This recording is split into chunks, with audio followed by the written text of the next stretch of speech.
Hi everyone, this is the second lecture, and I have done a bit of change in this particular video that I am using the earlier version Turbo C++ 3.0 version in this particular program because there are certain concepts which need to be explained to all of you before proceeding, and all those concepts need this compiler because the newer compilers don't need that great depth of the programming. So what I've done is that I'm going to do work on this particular compiler. So that's very simple. Let's go to the start, then to the computer, okay, and then to the drive in which you have installed your this compiler. And in this case I've done this on the C, so I'm going to click on this particular option. So what happens is that, okay, so let me click that. I have the TC option. You all can see that I'm having the TC option inside this drive. Whenever I'm going to start with my program, I have to do all these things in each and every program, then to bin. Okay, this is where I would have the file which I actually need to click, and that is the TC. So I'm going to double click on this, and what I'm going to get is this screen. Okay, so this is the screen. I'm having these options. So what happens is that I'm going to click on the file. I want to create a new program. So what I did in the last program, I'm going to do the same steps over here. So please, if you can just recall what I did in the previous program, and I would tell you the basics of that program in this particular lecture. Actually my keyboard is not working, so on-screen keyboard, this is my on-screen keyboard. So please, okay, what I did was include new dot h, then I did include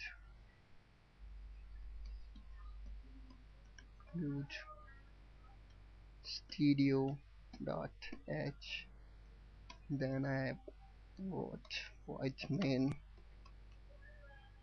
Okay, void main, then these curly braces, and then the line which line I want to print. I could write it over here inside the curly, and then the inverted commas. Oh, sorry, curly, not curly but round. Okay, and round braces, and then semicolon. This tells that the first line of the code is ending. So what I had written in this: hello, this is my first program.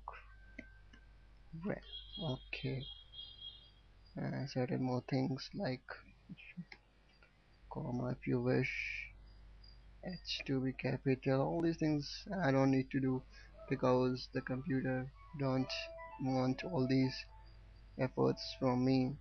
Okay, so okay, then the last line which I wrote in the previous program, get ch. Now I want to be a bit quicker because you all would get bored if I'm going to do in this particular speed. Okay, so this was the thing which I did in the previous program. What additionally we should do is that we should first of all save all these things because I don't want the efforts to be lost. um, so I'm saving it with the name first.cpp.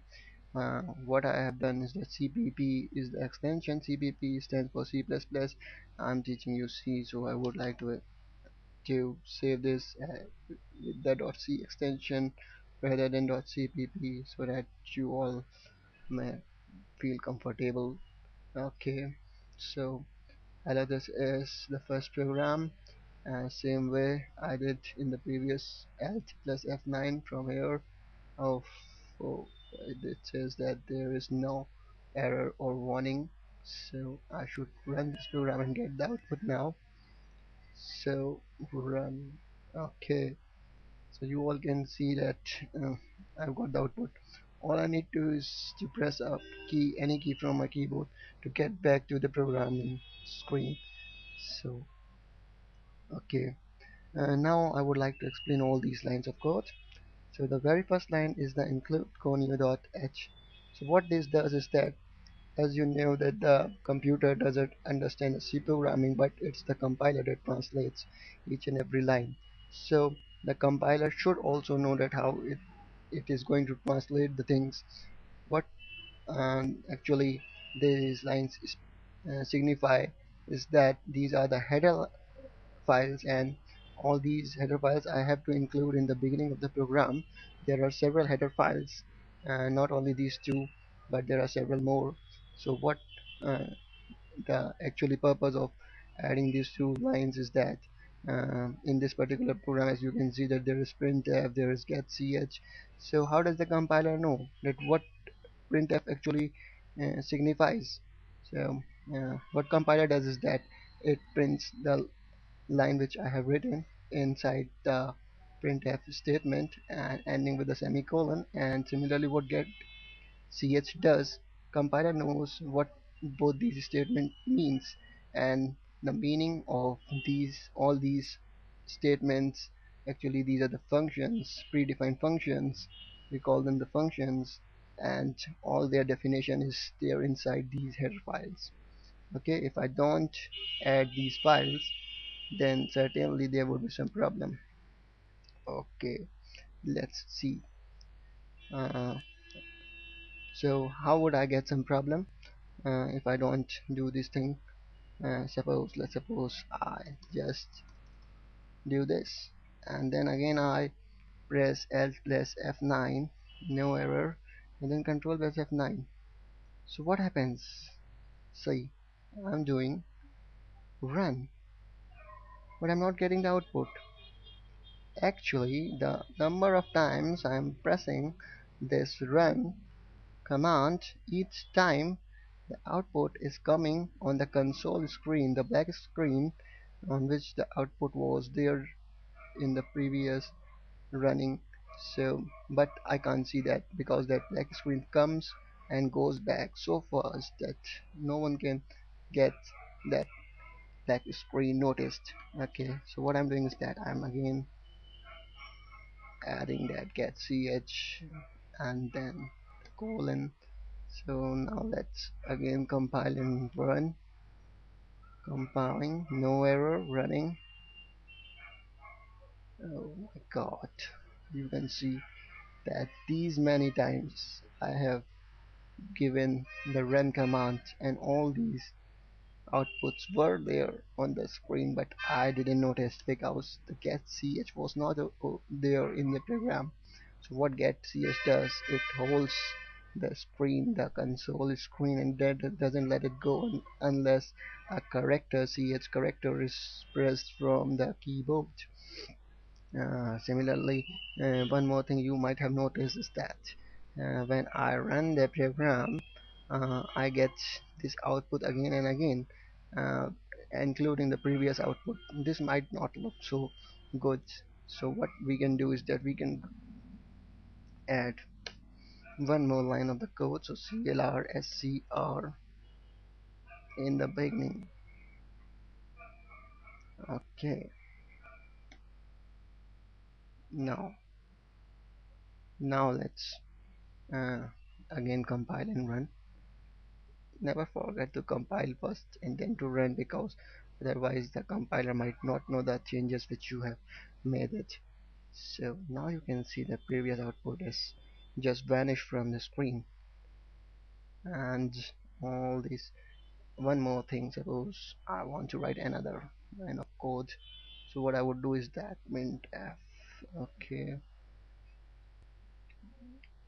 okay, add it, copy. These are certain shortcuts which you should know, but I'm just doing it from the keyboard so that it's visible to all of you, and all of you can get that where these shortcuts are. Now I have again written this thing. Again I want to save this first of all because I don't want to let the changes lost. Again I want to compile it and then to run it, then to run it. So what is this? Oh my god. You can see that two times it is printed, but how horribly it is printed. All these things.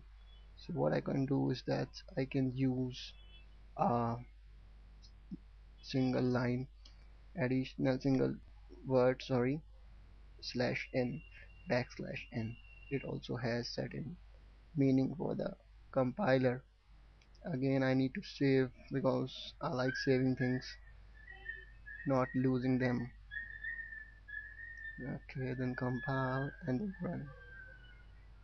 Okay, now you can see that it looks somewhat considerable. One more thing I want to tell is that you have noticed that printf, printf, it's not just print because it is a formatted.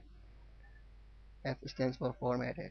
As you can see that the slash n doesn't get simply printed, but it is having certain meaning, so it is formatted text, not the simple text. If the text simply prints on the screen, then it is a simple text, but in this case you can see that there are certain other things which the compiler keeps into consideration before producing that. As in this case it is just doing the slash n. Okay, so I think that it's sufficient for this particular tutorial, and let the things to be continued and remain for the other one. Okay, thank you very much.